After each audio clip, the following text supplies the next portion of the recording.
Hey, you're live. I now call to order the 408th regular meeting of the City of College Place Planning Commission. Would someone please take a roll call? I can do that. Randall Brennis, Present. Brian Roth, Present. Ben Dawson, who's not present. Dennis Olson. Here. Curtis Nelson.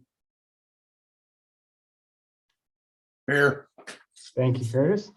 Leroy Wagner is absent tonight, excused. And then we have Todd Ricewood present. And he is not present. So we do have a quorum. Quorum is a majority, 4 out of 7. Is that right? Good. Well, thank you to each of the commissioners who are here to make this quorum possible. And a special welcome to a new commissioner, Commissioner Nelson. Welcome. Thank you. All right. Has there been any public comment that we should review at this time? Stanley Green has his hand raised, so we'll ask the deputy clerk to promote him so that he can speak.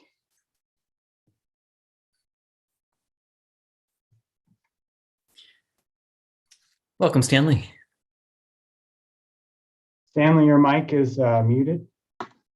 Okay, can you hear me?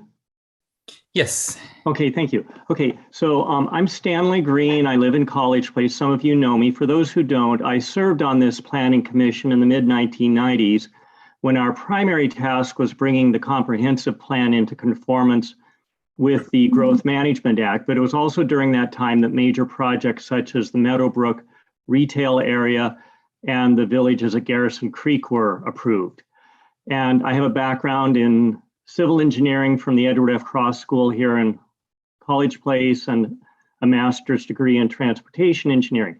And I wanted to talk about some general principles that I would like you to think of in the overall work you do.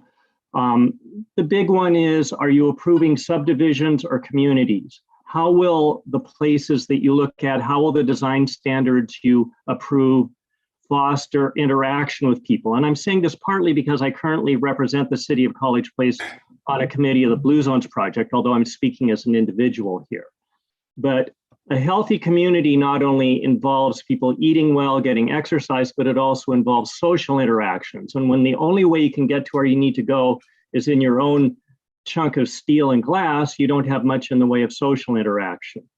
I would also like for you to reevaluate some things where I think we missed something in the time when I served on this commission.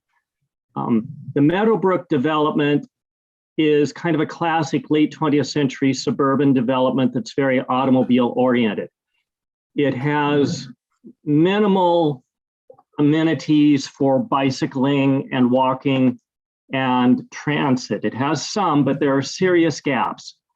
And there are unnamed streets, one of which has its own traffic signal, although an extension of that unnamed street was built to Larch Avenue, and that unnamed street has a name at Larch Avenue, but much of that extension didn't even have sidewalks. And likewise, the area where Burger King was proposed is kind of a miniature version of that, where there's an internal network of roadways that are de facto streets, but are not always built to the standards that would apply to a city that aspires to a complete streets methodology, where each street is designed to accommodate people who are using wheelchairs or walking or bicycling or using transit or driving, and for it to be safe and attractive for everybody. I would like to encourage you, to the extent you're able, to get out of your comfort zone and go to different parts of the city, but particularly these commercial areas, and try walking from one business to another. If you can ride a bike, try riding a bicycle. I also would encourage you to take a trip around town on Valley Transit and see how it feels to you, and then think of what you can do to make this community more welcoming to people who use all of these modes. And I speak as a person who had neighbors, sadly they're no longer with us, who needed to use wheelchairs. And there were parts of the city that were not accessible. And I commend the efforts the city is making to improve that. But there's much more that we can do. And I think that when you're on a decision-making body, if you actually get out and experience the community in different ways, it will give you insights that you can't have just by looking at well-prepared reports. Thank you. Thank you, Stanley. Appreciate your comments and your good advice. All right, is there any other public comment? I do not believe that we have any other public comment at this time. All right, then we'll move to our consent agenda, which includes our agenda for this evening and our minutes from January 18. Is there a motion to approve our consent agenda?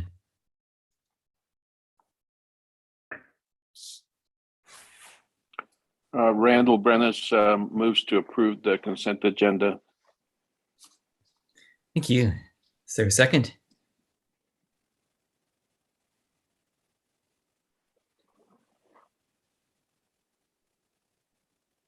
I second Commissioner Ricewig. Thank you. Any further discussion? All right, all in favor, please say aye. Aye. Aye. Any opposed? All right. Very, very good. Can you all Next- see my my board doc screen? Yes. Yes. Sorry for interrupting you, Brian. That's all right. I think we're ready for our regular agenda. And the first item is a master plan developments code. So John, will you be introducing this item? Well, I think we have Greg. I thought I saw his You name. do. Okay, there he is. You have my voice. I'm away from my office, and so I found that if I keep the video off, I have a better connection. So if you don't mind hearing from a blank screen, I'll go ahead and proceed. No comment.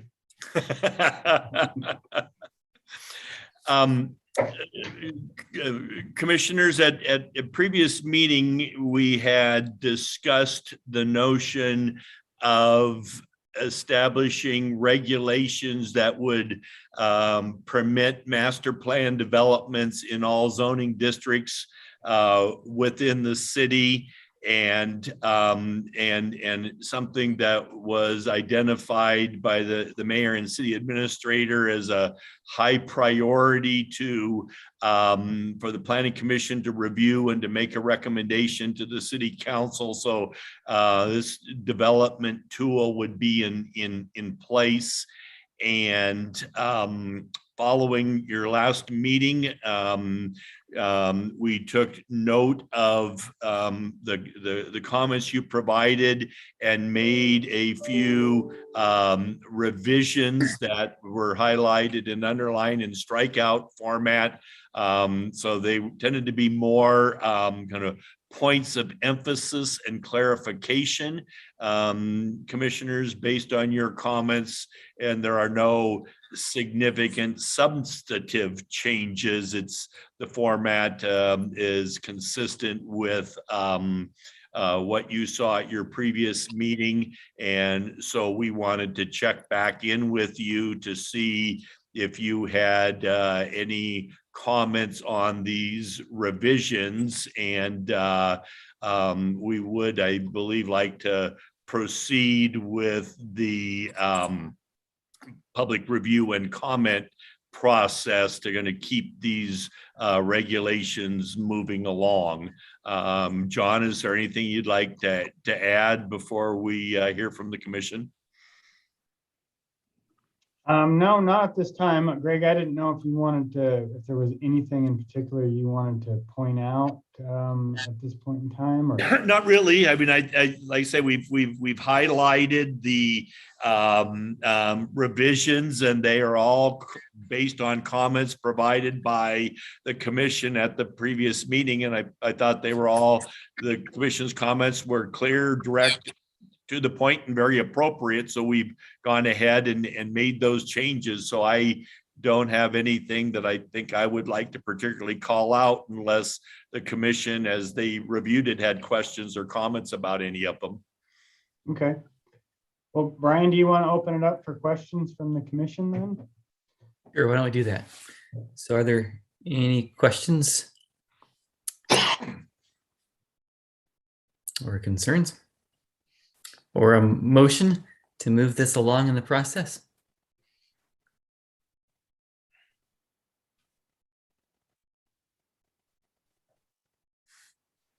A very talkative group tonight.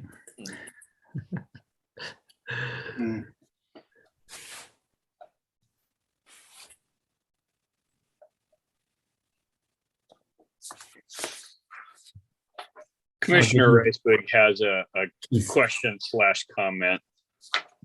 Oh, Todd, you are here tonight. How did I? I am. I was late. Sorry about that. So under section G, item 8, I know we talked about this last time, guaranteeing that, you know, stuff gets done and doesn't go out and doesn't fail.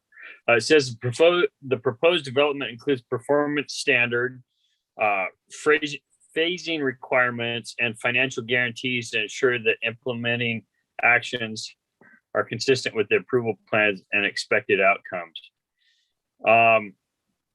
The challenge I see is how the financial guarantees, because if we require somebody to bond a project that could be 10, 5-10 years phased out or longer, that's going to be kind of put a damper on it. So I don't know if there's a way to define that a little bit better, or if we want to leave it a little bit gray so it gives some latitude to the project and the city to come to an agreement. But I know specifically if you require somebody to bond a project, that can get expensive on a phased project. Yeah. That is a good point. Generally, when you have let's PUD, for instance, like each phase would be, once the plans are approved, that phase is financially protected to assure that it's completed. So I'm not sure that we're talking about like the entire Right. master development be financially protected. But Greg, do you have any thoughts on Yes, that? no, you're exactly right. So the phasing requirements is also an important part.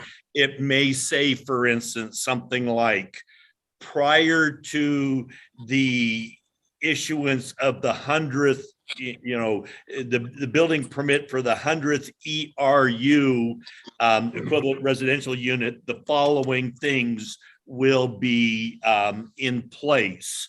Or prior to the issuance of a certificate of occupancy for this use, these improvements will be in place. So it isn't necessarily a requirement that all the improvements for a multi-year development be bonded, but there would be some way of ensuring that the infrastructure that is required to serve that phase is in place before that phase comes online. And so it includes the standards, the guarantees, and the phasing requirements. So collectively, that would address that. And I think there would be then, depending on the nature of the proposal, a degree of latitude as to what the right mix of those different elements is. Thank you. Mm-hmm. It was a very good question. Thank you. Yes, thank you. Good. Any other comments or questions?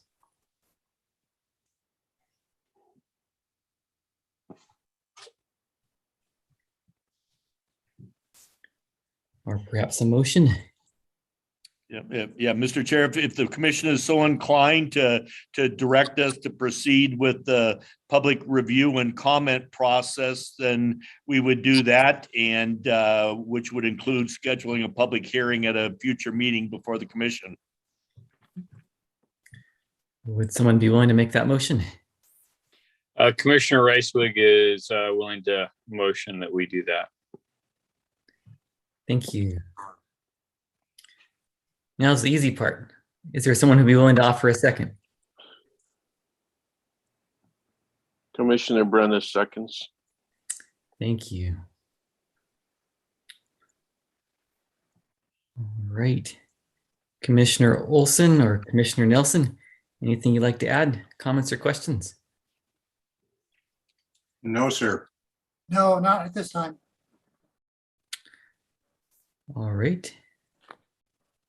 Well, last call for comments or questions. If not, all in favor of the motion, please say aye. Aye. Aye. Aye. Any opposed?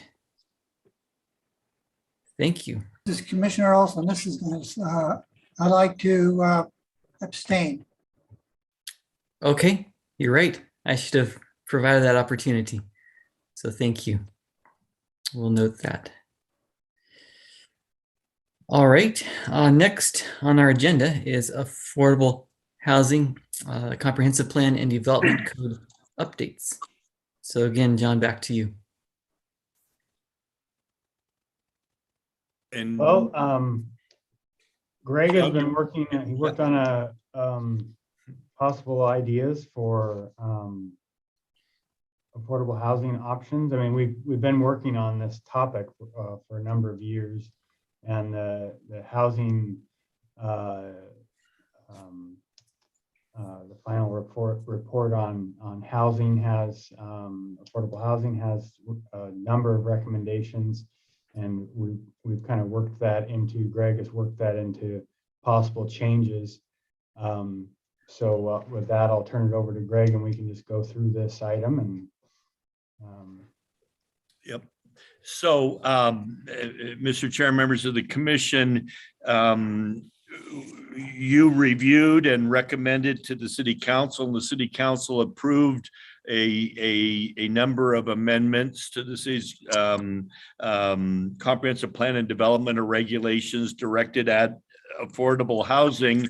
But the regional action plan that was prepared has more recommendations in it, and the mayor has asked the commission to take a look at the other recommendations in the report and see if there are some that might be appropriate for the commission to take a closer look at and to possibly make additional recommendations to the city council. So to keep the affordable housing issue on the forefront from a policy standpoint.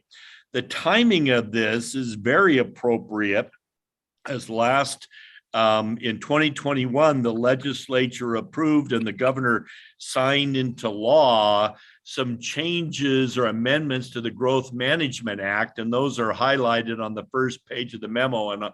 And on the screen, you can see that the state law has now moved from encouraging the availability of affordable housing to requiring communities such as College Place to plan for and accommodate housing that is affordable to all economic segments of the state, and to promote a variety of densities and types, and to encourage the preservation of housing. So in the case of the Walla Walla region, collectively, the communities had recognized that this was something important to do, but it is now backed up by state law and a recognition that this remains a critical area. And so from a timing standpoint, the mayor's request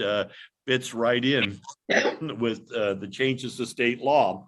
We have included in the memo a summary of the housing policies that that the city has adopted in recent years, all directed at promoting affordable housing and more housing opportunities, as well as a number of the regulatory changes, the consolidation of zoning districts, permitting accessory dwelling units and townhomes and cottages and the like. And so there has been a lot accomplished, but like you said, in this day and age, there remains, unfortunately, quite a bit that still can be done to help promote more affordable housing opportunities in the community. So John, if you could scroll down to several pages more to get down to where the housing action plan, there you go, right there, right about there. So some of the things that are still, potentially, on the table, and we've talked about this first one certainly, and I think this would be an excellent time to take this one up, is to work with the city of Walla Walla and the county to really go over and update the countywide planning policies and the criteria and procedures for updating urban growth area boundaries. Is if you have limited supply or limited opportunities to build housing at urban densities, just a simple understanding of economics says if you have limited supply, the price is going to go up. And if you can increase supply, then prices can stay the same or go down. So that would be, I think, a particularly timely one, especially given some of the frustrations that the city has experienced in working with the county on this in the past. A question we dealt with in the past was permitting multifamily development in general commercial zones as a part of a mixed use development. But given the shortage, I think a fair question to ask is, would it be appropriate to allow multifamily development in general commercial zoning district without it having to be a part of a mixed use development as an outright permitted use or as a conditional use? Another one might be to consider some types of density bonuses for developers and mixed use projects, particularly, or projects that set aside a number of units as affordable units. There may be some benefit to looking at reducing or eliminating some of the off-street parking requirements in areas such as the downtown, where, as a previous speaker was suggesting, if you think about areas that are walkable or are encouraged to be walkable, do we need to tie up as much land then in parking infrastructure when walking is a reasonable alternative? And we can always further review and evaluate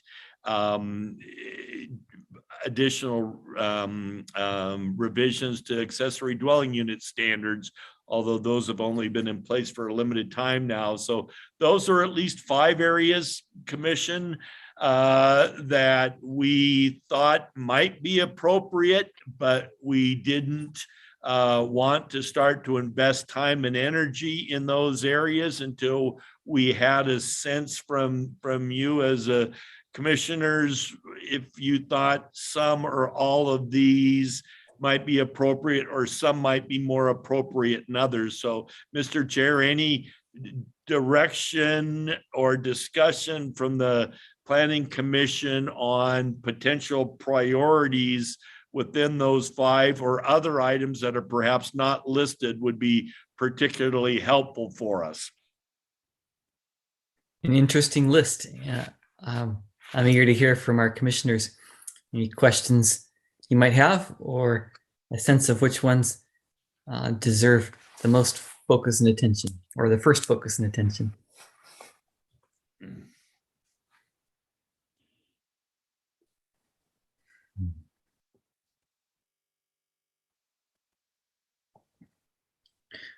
I guess I'll open with a couple comments.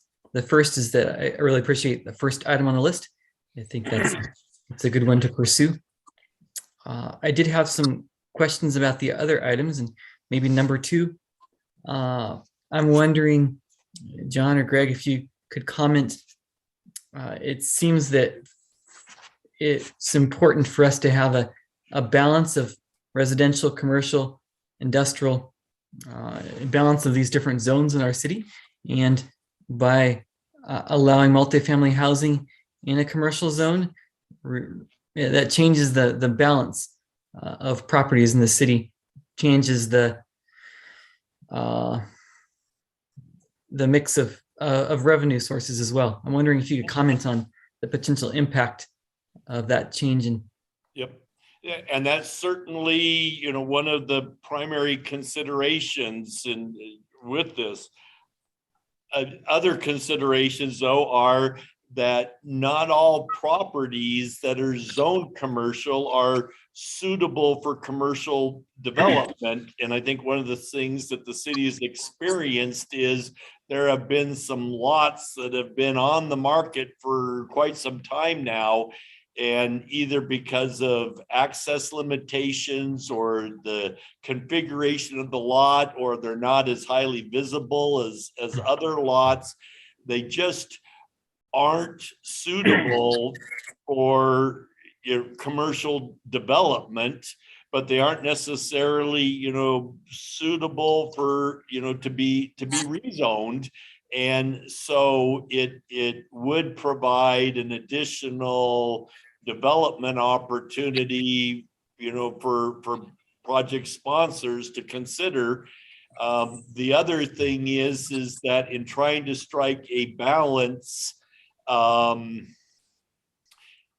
Planning Commission had previously recognized that the area on the other side of the highway from the high school, with the freeway access and the visibility, is a very desirable area for commercial development, and city water and sewer exist or reasonably can provide it in those areas.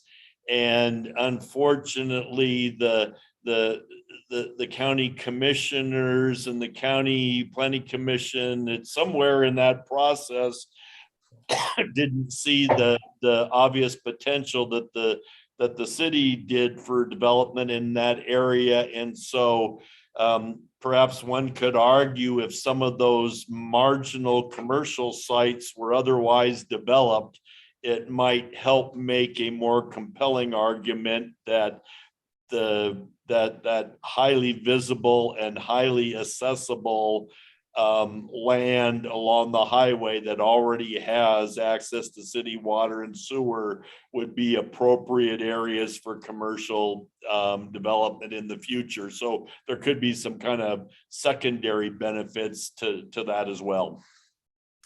It's an intriguing argument.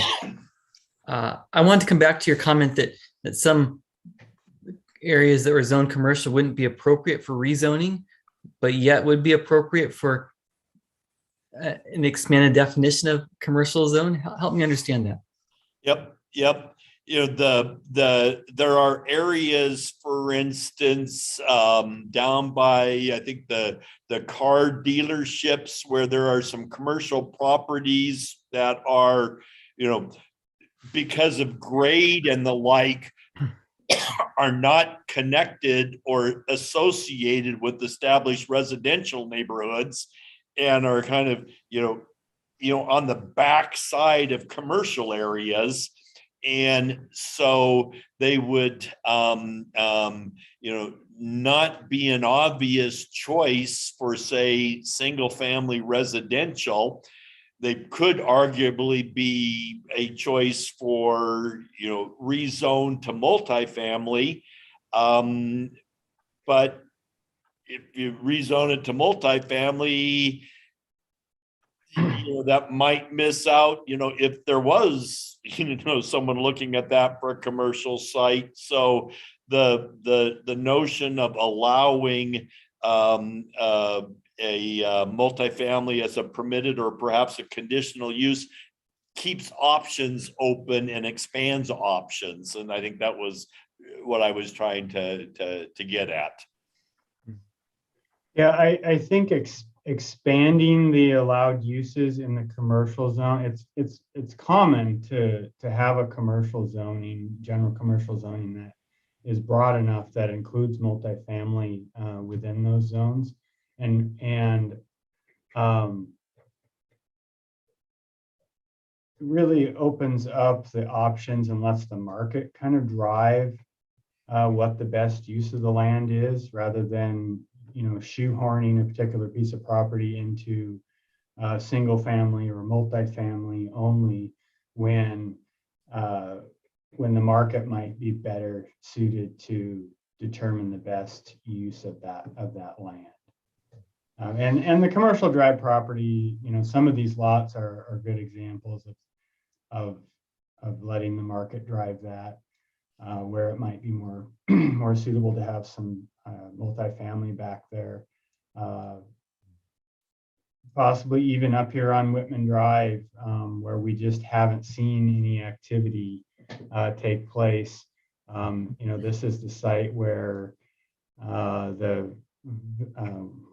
180 unit apartment complex, we believe will still be built there, but we just haven't seen that happen. But these other sites, we would all love it if a big box would just plop down right there and fall from the sky. But we haven't seen the success happen at the mall.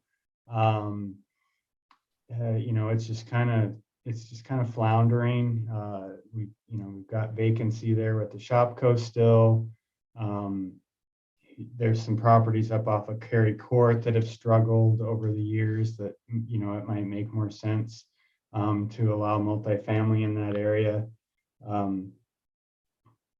The jury's still out on the Gugamelli piece. But I think that, again, the market will kind of drive what happens in those locations. Our general commercial zones are primarily along the highway corridor. The McKiernan property, that property owner has expressed some desire to have multifamily on their property, and possibly even some of it being affordable units.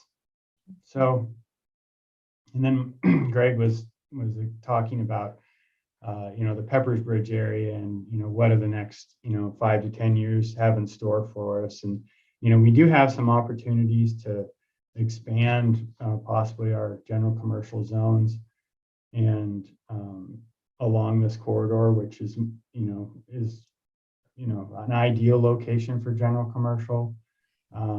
So we have so much vacant commercial land available for the size of our city that I think we have the room to add another use into that district and broaden those uses, and again allow the market to drive what the best use is.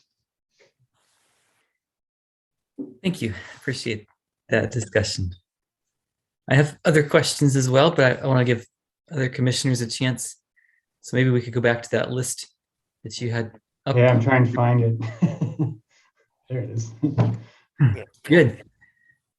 Who else has questions or comments? Commissioner Ricewick has a question and comment. Please. So on item 1, I think that's imperative. It's something I've seen over the last couple of decades.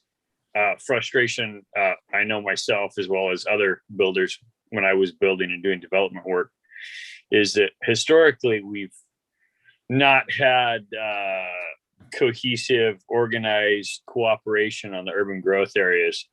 And I think it would be, it should be a high priority for all three entities to try and find, as we look at revising that, trying to find someone from the east side of the state to help facilitate that versus someone from the west side.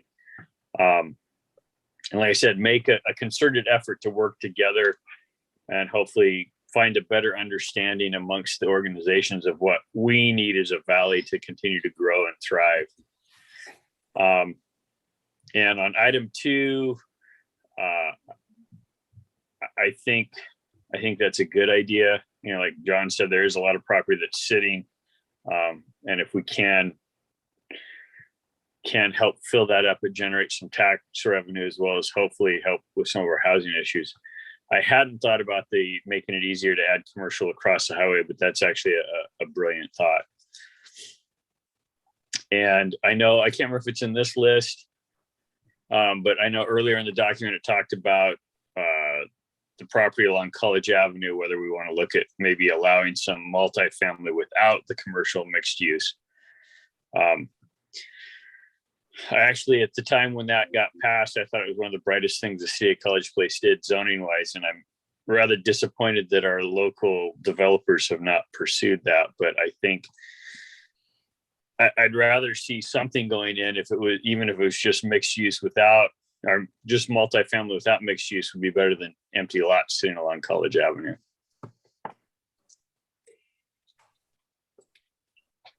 That's all. Thank you. So this is Commissioner Randall Brennis, and I think number one is just like a no-brainer. Part of it, as you know, we've been frustrated, frankly, with the county, and now with this new law that passed the state, I would actually kind of want to ask the county how they're going to try and implement that, because I think that the cities, both Walla Walla and College Place, have been frustrated with the county process. So that's number one, is definitely imperative. As far as number 2, I kind of agree that there are some properties that probably should be permitted. And I would, I guess, propose that maybe we need to establish a new zone, one that is commercial slash multifamily, that would allow the market drive what ends up happening in those parcels. But I actually still think that it's important for the city to have a commercial only zone on some parcels to reserve them and have land available for commercial uses, because that, depending on what goes there, you know, could be, you know, obviously if it's like a big box that comes to one of those sites, that creates other revenue for the city. And if we end up kind of taking the, or you know, if multifamily ends up taking some of those parcels, and I'm specifically thinking like along Myra Road, definitely Whitman and Myra, big property, and some others like that yeah, they're big empty parcels, but that's what we need to, hopefully one day there will be a use that will come in there. And if not, that might be the property that gets developed multifamily, and some of the other properties that are commercial might not be very well suited for something like a big box to come into. So that's a comment on number 2.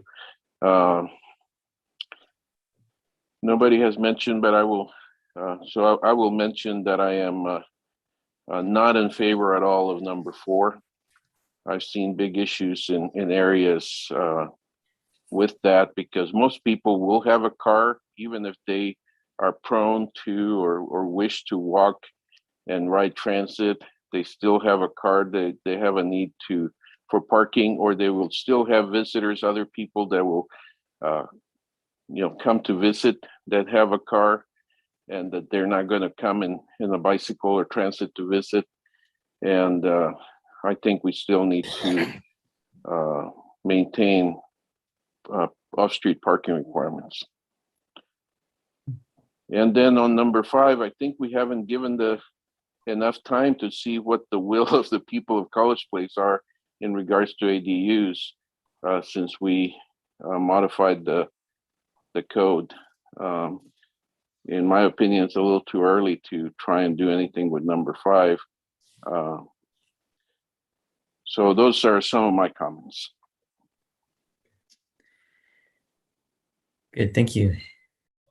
John or Greg, any response?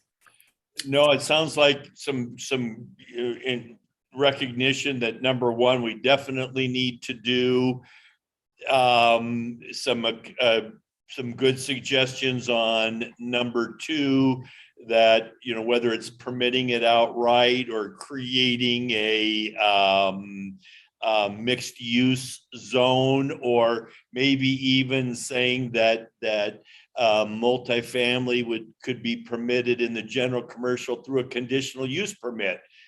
So that kind of recognizing that it might be appropriate in some areas, but not appropriate in others. So I think there's some things we could do with numbers 1 and 2. And so I'd be inclined, kind of based on, Mr. Chair, on what we've heard so far from the commission, maybe pursue items 1 and 2, recognizing that there's another item that is further down in the memo and it's next on the agenda. So I am anticipating there might be a 3rd edition. So I'd be inclined to proceed with 1 and 2 at this point, unless there is another member of the commission that wanted to jump in and encourage it. We take a look at 3, 4, or 5 at this point in time.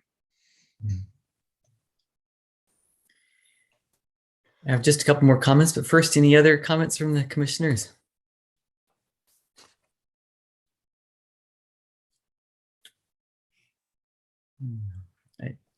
Greg, I think your focus on 1 and 2 is right.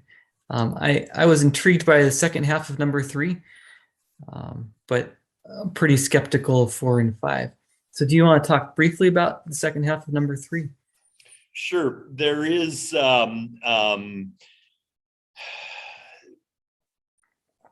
there's zoning establishes things like, density or the number of dwelling units that can be, built in, say, an acre, and one of the factors that affects affordability is, the higher the density, the more dwelling units that can be built, so that you can spread out the fixed costs, the cost of the land and the infrastructure improvements. That's a way of being able to reduce the market price and have, some more affordable units. And a kind of going with that, some communities have offered some density bonuses where, say, a developer may be able to build 12 or 16 multifamily units to an acre, and they may allow them to, say, build 4 or 6 or 8 more units to the acre if they include a set number of dwelling units that will be, marketed and made available as affordable units, so that there would be some recognition in the rents, for instance, that the rents would be lower. And that's part of a trade-off of the developer getting to build more units than they otherwise would. So that's kind of the basic notion of the density bonus, is to create an incentive for the development community to find ways of bringing additional affordable units online. The challenge with that approach is trying to figure out what is a reasonable incentive or bonus, and how do you ensure that the units are and remain affordable. So it's a little bit more complex, but it's not out of the question. and as some might say, kind of drastic measures are required in drastic times. I don't know that it's necessarily a drastic measure, but a maybe a little, more of a, pushing a little bit, pushing the envelope is something that may be required in difficult times. So that would be the thought on the last half of number 3. Thank you. All right. Was there more of this document that you wanted to review with us, or should we move on to the next agenda item? I'd like to just kind of scroll down. That's the next agenda item. Yeah, I was going to say that it would kind of be a good transition right into the next agenda item. Before we move into that, though, I do have one last comment. And I don't see, the last time we met, we talked about the possibility of increasing the density in the single family zone to mirror what Walla Walla has, which is 4 units per lot. And I didn't see that reflected in this memo, Greg. You mean to allow up, to allow duplexes, triplexes, and fourplexes in the single family zone? Yes. And I'd like to at least get a little bit more feedback from the planning commission. I mean, I know we don't have everyone here tonight, so and that's something I believe that the state legislature has been looking at as well, is that. So commissioners, it's the notion of starting to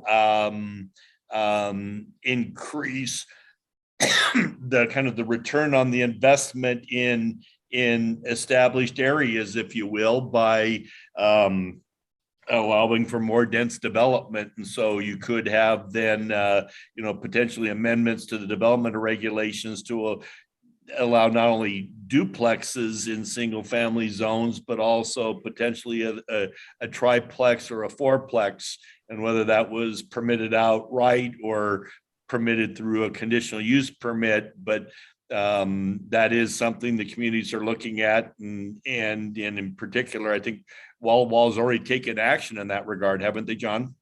Yeah, they implemented that a couple of years ago when they did their major zoning code overhaul. We went up to duplexes for all. Well, we went down to 1 single family zone and allowed duplexes in all of the residential zones. Could I ask a follow-up question on that, John? Mm-hmm. I guess I wonder, as we double and then quadruple capacity, particularly of existing areas, services are designed for a certain capacity, whether it be roadways or water or sewer, even other utilities as well. Are we afraid of exceeding our capacity in some of those utilities? No, not in our sewer and water line capacities. We have capacity in those areas. Now we start to run into capacity issues as we expand, and that's why we have the regional lift station that we just are in the process of completing for new growth, and we're adding wells to keep up and make sure we have adequate water supply. We have adequate water rights for continued growth and infill. We're in the process of securing loans to do engineering on elevated water tanks out on the west end of town for future growth. So capacity is not an issue. Sometimes it's the cart before the horse sort of scenario, where maybe when we're looking at bringing certain lands in, we might not have the capacity to serve immediately, but we have within reason, the plans are in the works for a lot of that stuff.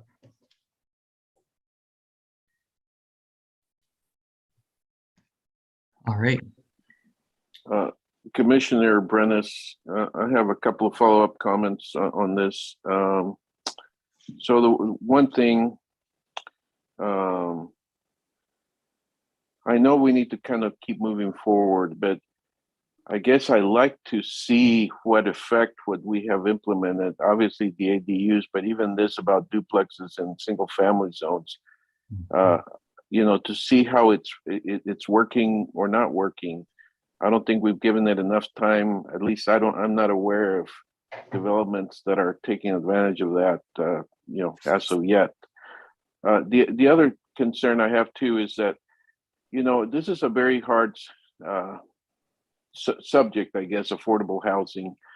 And, we have areas that are quite dense in our city, like the prime example, Villages of Garrison Creek. It's quite dense of a development, and yet I would argue that the housing in that development is not necessarily affordable. So, just the fact that we densify doesn't necessarily mean that we're going to end up getting affordability.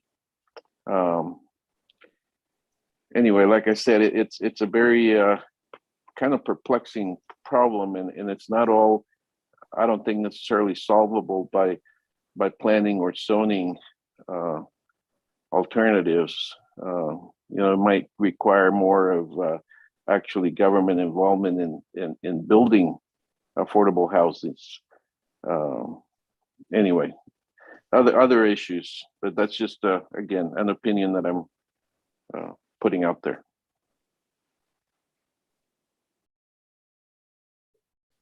Good, thank you.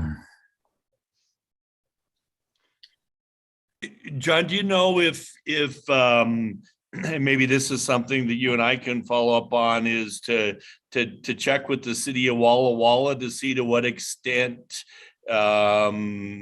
their changes have resulted in development and what the experience has been?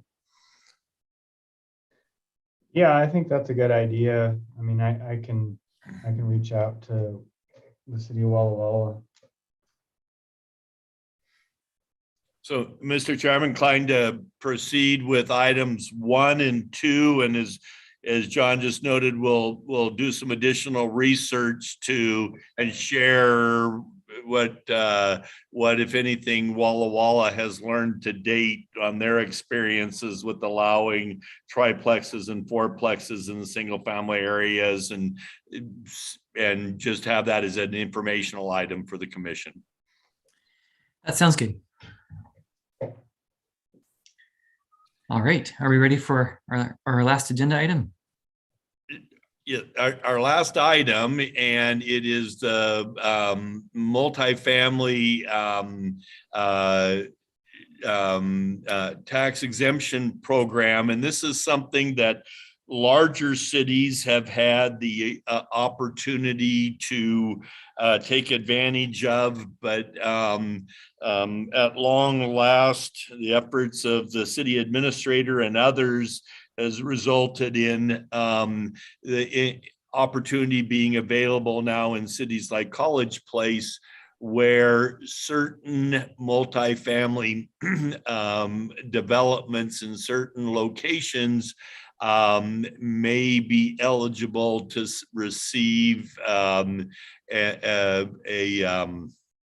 exemption on their property taxes for a period of time. And there are some specific criteria in the state law, and one of them is that these qualifying developments have to occur in areas that are designated as an urban center, which is defined as a compact identifiable district, and where there are a variety of uses and businesses, so shops and restaurants and banks and services, public facilities are in place, and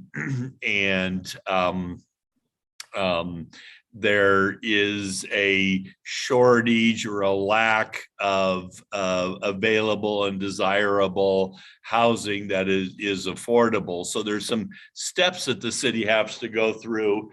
An interesting one also is that there has to be a minimum density of at least 15 dwelling units or more to the acre. And so the areas where that would qualify, interestingly enough, would be the downtown mixed use and the general commercial area, but the existing multifamily areas would not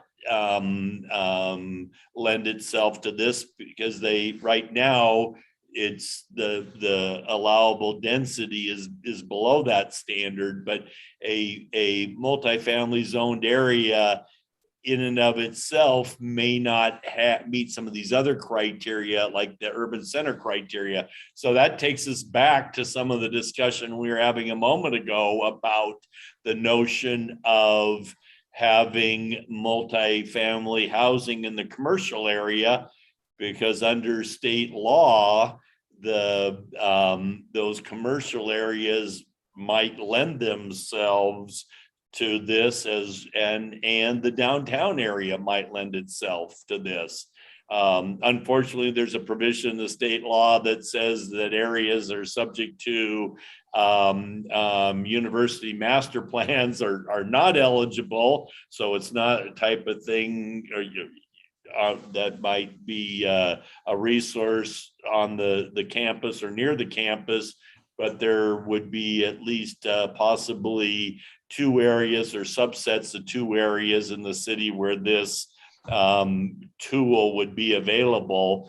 And Mr. Chair, given I know the interest of the city administrator and of the mayor to want to pursue this option, our thought is to add it to the list along with items number 1 and 2, and start to have more detailed discussions with the Planning Commission about this multifamily tax exemption program, and identifying areas of the city that might meet this criteria and be places where the city might be able to provide a financial incentive for multifamily housing to be built.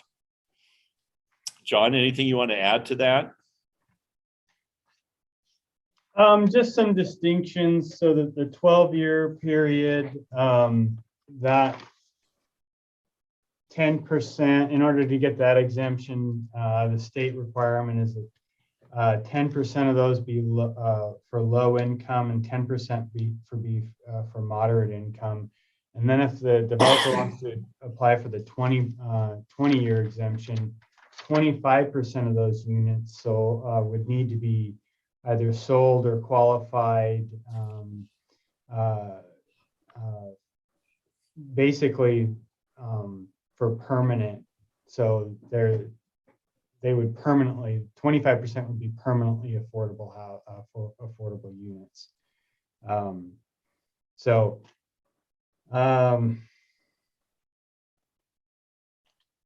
You know, I think we have some good properties that, you know, meet the criteria in terms of, you know, being urban centers.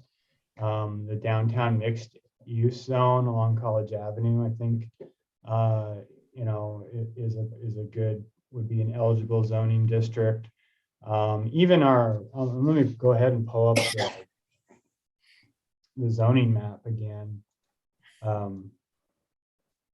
You know, even our core areas of multifamily, you know, there's some redevelopment potential for developments that might work. And then if we expand the multifamily into the general commercial, you know, College Avenue, down here on McCunan's property, possibly some of these along Commercial Drive that I pointed out earlier, you know, maybe even up here on Whitman Drive. I think there's a lot of potential to attract a multifamily development in our community, and then also, you know, to get some of those to be affordable units. And John, just, you know, thinking about it, looking at the map, And as you said, the downtown mixed use area might lend itself to that. Well, that immediately took me back to the discussion a few minutes ago and the suggestion that maybe there should be a new zoning district, a commercial mixed use zoning district. So that might be a way of kind of, bringing 2 or 3 ideas together and looking at some of those commercial areas in the city that aren't, that haven't been fully developed, and they may lend themselves to a new zoning designation and combine that then with the tax credit program. So perhaps it's 2 different mixed use areas in the city that would might be the designated areas for something like this.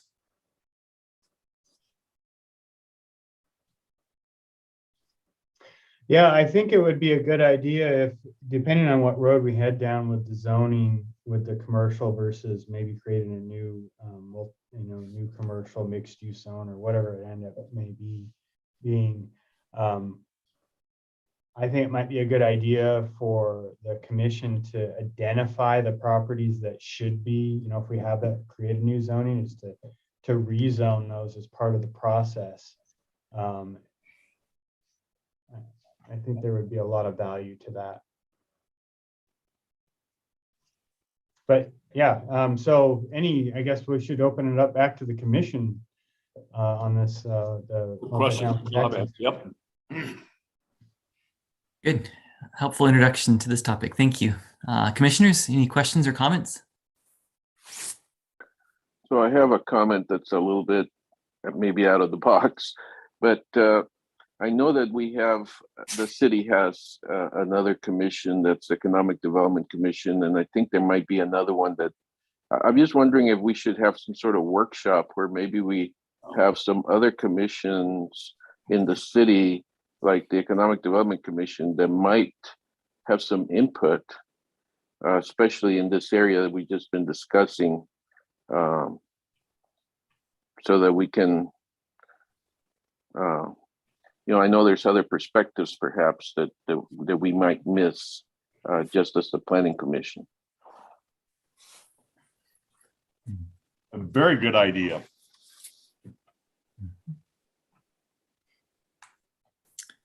Good. Thank you. Other comments or questions?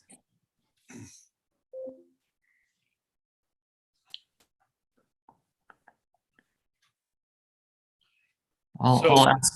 Oh, go ahead. I was just going to say, so Mr. Chair, I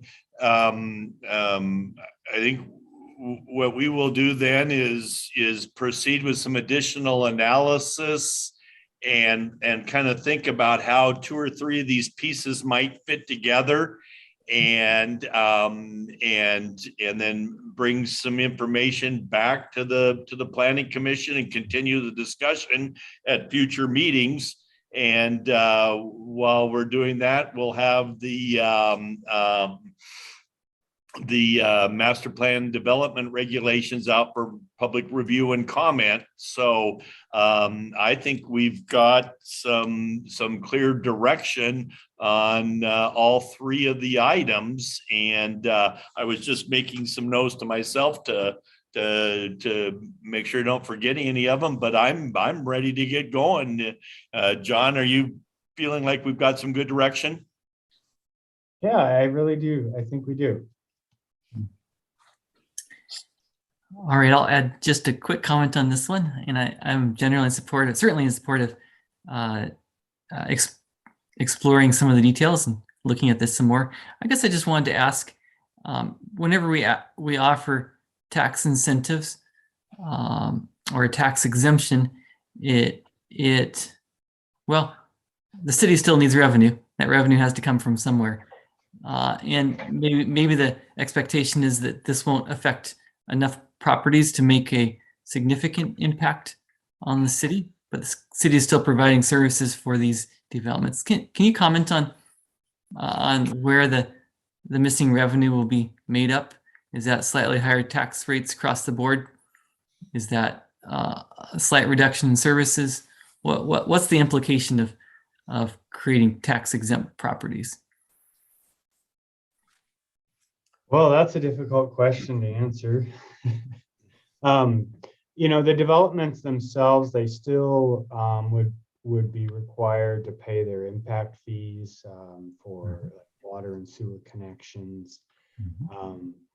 I think so. What you're really talking about is the long term, over that 12 or 20-year exemption of, how does that affect the city's ability to keep the lights on, essentially, and that that if the exemption programs are hugely successful, then that could become a concern for the city in the long run, definitely. That being said, we are a smaller community, and our doors, people aren't knocking down our doors to put up apartment complexes as it is. Hence kind of the affordable housing crisis that we're in. I mean, that's part of it, is that we're not attracting that sort of development in particular.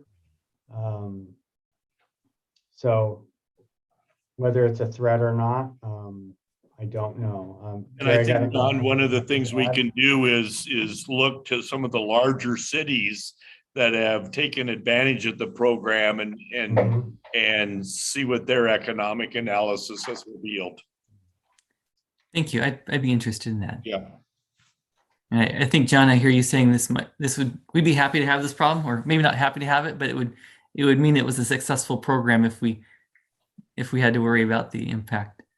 Well, I mean, yes, but I think it's a great question, and I think it's something that we should come back to you with a more detailed answer on, and I'm sure Mike Rizzatello probably has some thoughts on that as well. All right. Very good. Well, thank you, John and Greg, for an interesting conversation, some interesting ideas, and look forward to the public meeting on our first agenda item and to some further details on these additional ideas. Great. Well, super. Thank you very much. And I happen to be in a different time zone tonight. So I am, Mr. Chair, if you don't mind, going to take advantage of the efficient deliberations of the Planning Commission and sign off. I keep seeing this clock that looks like it's late at night, and I know it's not supposed to be, but I can't escape it. So if you don't mind, Mr. Chair, I'm going to thank you for an efficient meeting, and we've got our marching orders. Thank you, Greg. Thanks, Greg. All right. Thank I think you. that brings us to the end of our regular agenda. Is there any other business for the good of the order? And for me. All right. Do we have a motion to adjourn? Moved. Is there a second? Second. All right. If there are no objections, then the meeting is adjourned at 8:09 p.m. Thank you, everyone. Thank you. Thank you, and good night. Good night.